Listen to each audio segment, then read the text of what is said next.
ആത്മാവേ പോ.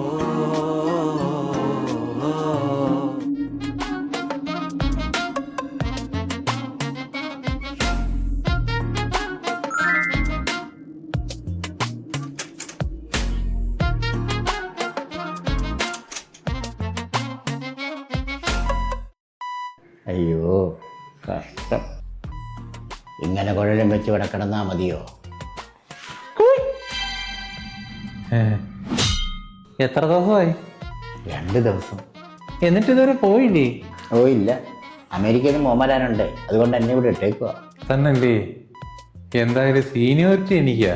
സീനിയറിറ്റിയാ? നിങ്ങൾ 2 ആയോള്, എന്റെ വെടി തീർന്നിട്ട് 4 എന്നിട്ട് എന്താ ഇവിടെ ഇട്ടേക്കുന്നത്? ഞാൻ തീർന്നെന്ന് ഇവരിതുവരെ ഒഫീഷ്യലി അനൗൺസ് ചെയ്തിട്ടില്ലല്ലോ. അതെന്താ? ചിലപ്പോ അവിടെ ടാർഗറ്റ് അച്ചീവ് ആയി കാണത്തില്ല. ടാർഗറ്റോ? എന്റെ പൊന്നാശാനെ, എന്നെ കൊണ്ടുവന്നതിന്റെ അന്ന് ഞാൻ തീർന്നതാ, എന്നിട്ടാ എന്നെ ഇവിടെ ഇട്ട് ഈ വേല കാണിക്കുന്നത്. എന്റെ ദൈവമേ, അപ്പൊ കാശ് പറയാകുമല്ലോ. കൊള്ളാം, വീട്ടുകാർ ആധാരം എടുത്ത് വെച്ചിട്ടുണ്ട്. ഇവിടെ നിന്നാലും അറിഞ്ഞിട്ട് വേണം അത് പണയം വെക്കണോ വിൽക്കണോ തീരുമാനിക്കാൻ. ഹോ, ഏതായാലും ഇവിടെ എത്തുന്നതിന് മുമ്പ് എന്റെ കാറ്റ് പോയത് കാര്യമായി. ഭാഗ്യവാൻ.